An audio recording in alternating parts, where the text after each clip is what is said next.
Vous êtes de plus en plus nombreux à nous suivre et à participer à l'évolution de la chaîne Afrique N24, et sincèrement nous tenions à vous en remercier. Nous lisons tous vos commentaires qui enrichissent le débat et vraiment nous vous demandons de nous soutenir, en aimant les vidéos pour une large diffusion, et pour continuer à avoir une ligne éditoriale indépendante, et vous proposer de nouvelles émissions toujours de plus en plus enrichissantes. Ne restons pas passifs, soyons actifs. Merci et à bientôt. Teacher, bonjour. Teacher, j'ai reçu la sortie de la DMP, leur conférence de presse, mais je n'ai pas pu aller dans le tréfonds de ce que Gérard Adja et ses petits amis ont dit. C'est la présentation liminaire que j'ai eu à écouter quand j'allais au boulot. Donc tu peux bien accepter que je n'ai pas tous les éléments pour faire cette sortie. Mais qu'à cela ne tienne, j'ai voulu dire ce que je pensais à partir déjà de cette présentation liminaire. Teacher, Gérard Adja, c'est Gérard Adja. Gérard Adja sait au fait ce qu'il faut faire. Sauf que Gérard Adja, des fois, va nous amener dans d'autres directions que nous n'attendons pas. Mais s'il y a quelqu'un qui sait ce qu'il faut faire pour aider le peuple, c'est aussi Gérard Adja.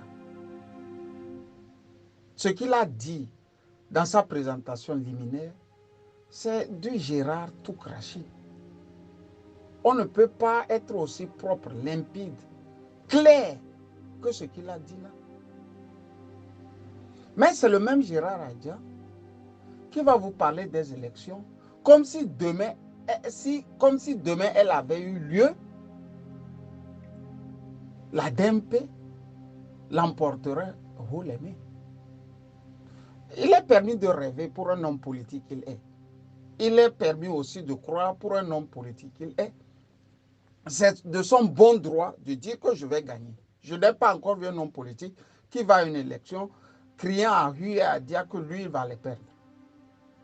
Mais on ne peut pas aller aussi à une élection, quand aucune condition de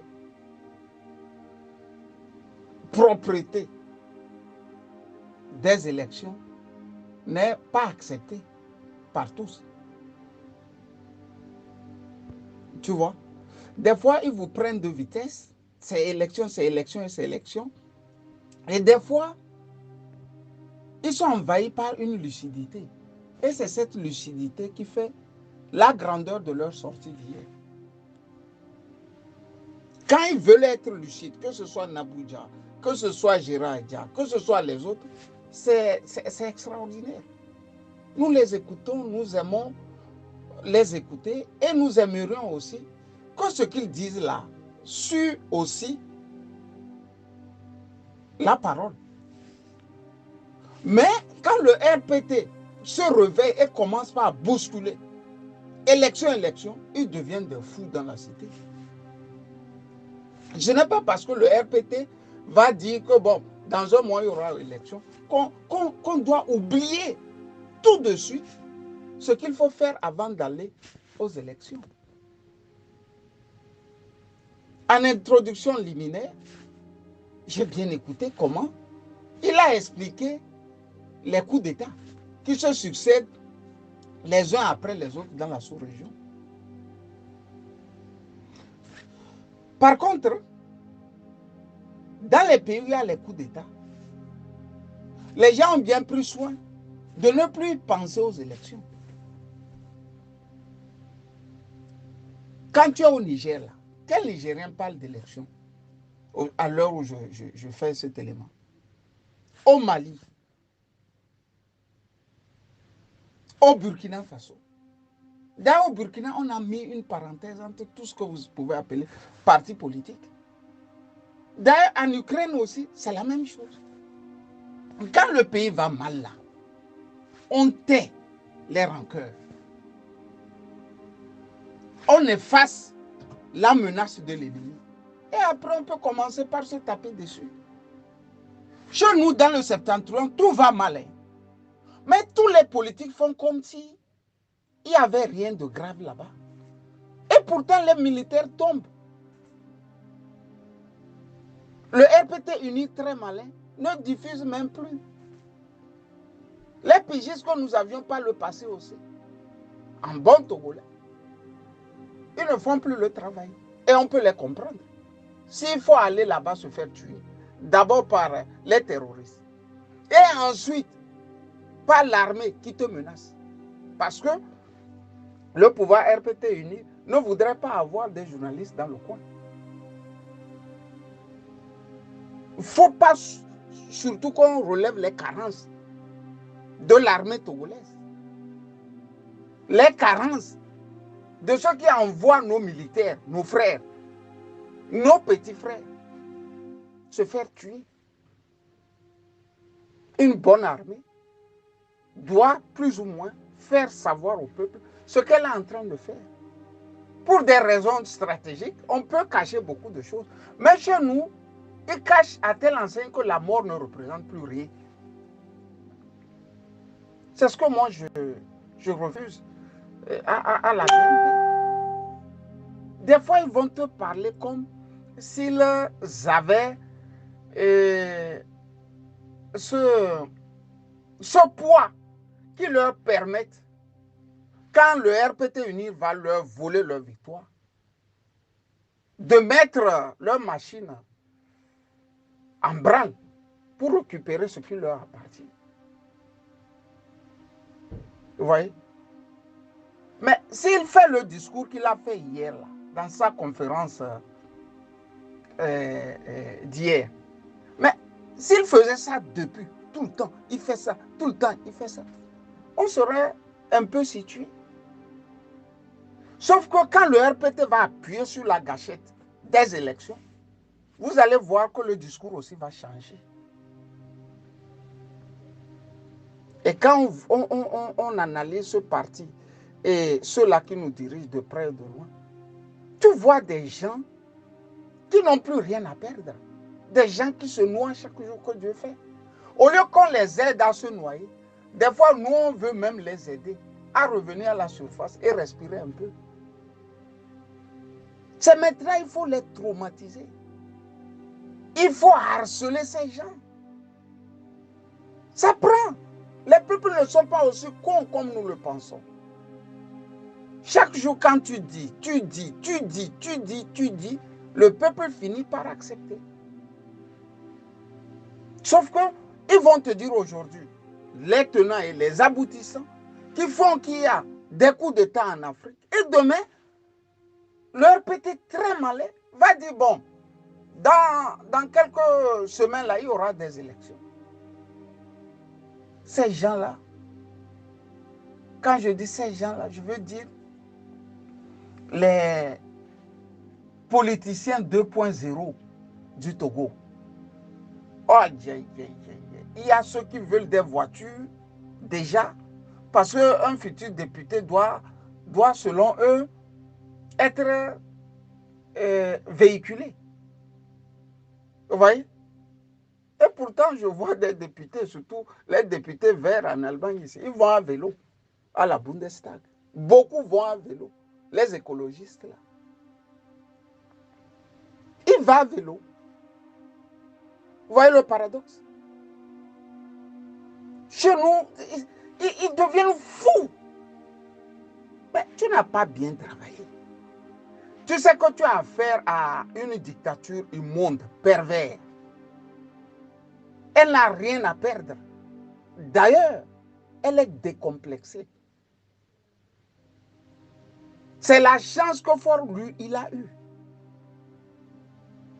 Tous les Occidentaux lui ont permis d'être décomplexé.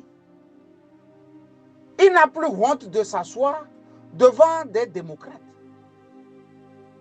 Sinon, on ne peut pas tuer comme il en a tué, on ne peut pas mettre comme il en a mis en prison et se retrouver en prenant des photos avec Horst Köhler dans le temps, le président allemand, avec Steinmeier, avec Angela Merkel, avec Obama aux Nations Unies. L'Occident a permis au Kabila de se décomplexer. Il est décomplexé. Il n'a plus honte qu'on le taxe de dictateur. Vous voyez? Il ne se sent plus dictateur. Mieux, il vous menace de coups et blessures. Il était même étonné en 2017 qu'on dise qu'il est un dictateur. Moi, fort dictateur. Le gars ne comprend même pas. Il ne se rend pas compte qu'il est dictateur. C'est l'Occident qui nous a amené à ça, Gérard. Donc, il faut l'aider à prendre conscience qu'il est un dictateur avant d'aller aux élections. C'est la seule manière de l'effrayer, lui aussi, un tout petit peu. Si vous allez dans cette situation-là, dans ces conditions-là, il va prendre, il va voler ça. L'exemple le plus emblématique est ce que nous avions vu avec les municipales il n'y a même pas encore un mois en Côte d'Ivoire. Et pourtant, les voix s'élevaient pour dire au PDCI et au FPI qu'aucune condition normale n'existe avec Ouattara pour aller à une élection municipale. Le FPI pensant, ou bien comment la PPC, ACI, je ne sais pas. Ils ont un sigle bizarre là, le truc de Gbagbo actuel. Ils sont allés, ils ont gagné des mairies. Ouattara a tout pris. À la fois dernière, ils disent qu'ils ne se reconnaissent pas. C'est-à-dire qu'ils ne reconnaissent pas les élections municipales. J'ai voulu demander au doyen Gérard Adja. C'est à ça lui aussi il veut aller. C'est ça qu'il veut nous offrir comme alternative. Tant que quand vous êtes allé, le dictateur se sent maintenant dans son droit, sinon dans son bon droit, de prendre. Vous n'êtes même pas encore allé, lui il veut voler. Vous n'êtes même pas encore allé, hein? Il veut voler. Et quand vous allez, il termine par voler. C'est ça l'Occident appelle démocratie en Afrique. Ils savent très bien ce qu'ils font. Puisque la même manière de poser les conditions pour aller à une élection en Europe est bien différente de celle que nous avons en Afrique. C'est pour ça, déjà au soir, on sait qui a gagné, qui n'a pas gagné.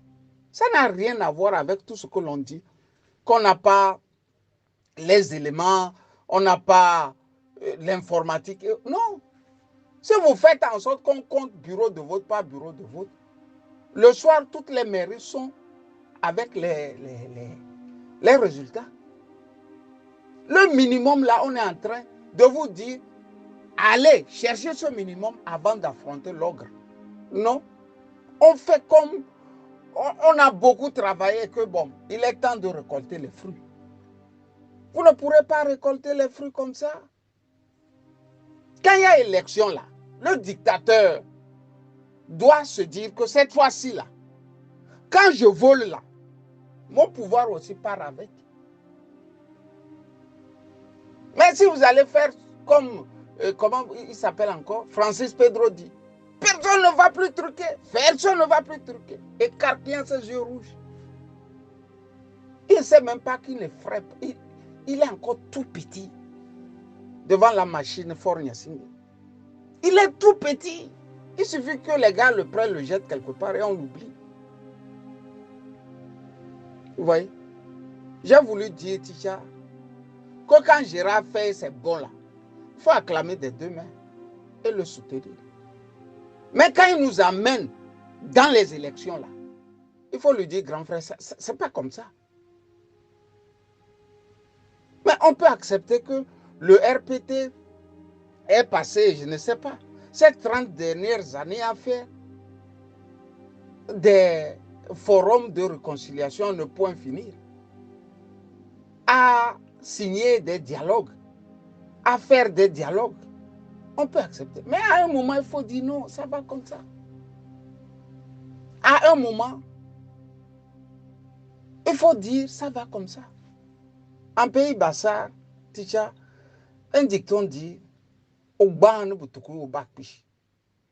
c'est quelqu'un qui est bête qu'on dit que son papa est décédé. C'est quelqu'un qui est bête qu'on dit que son papa est décédé. Sinon, quand tu n'es pas bête, ton papa décède là. Tu sais ce qu'il faut faire.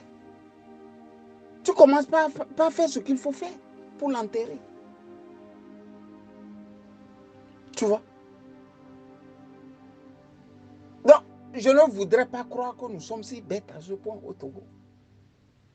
À un moment, il faut que nous arrêtions avec le spectacle là.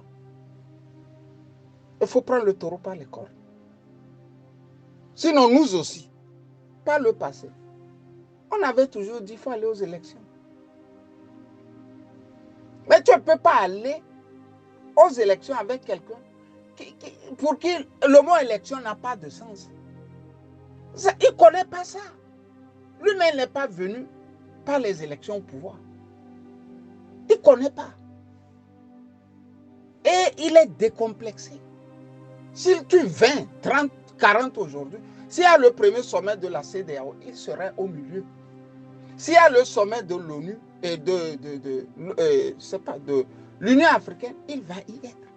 S'il y a le sommet du G7, si on l'invite, il va se présenter là-bas.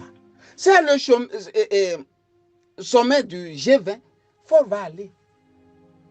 Il va aller, il va y s'assied aussi devant des gens qui sont passés par la case démocratie, c'est-à-dire élection. Il ne se gêne pas.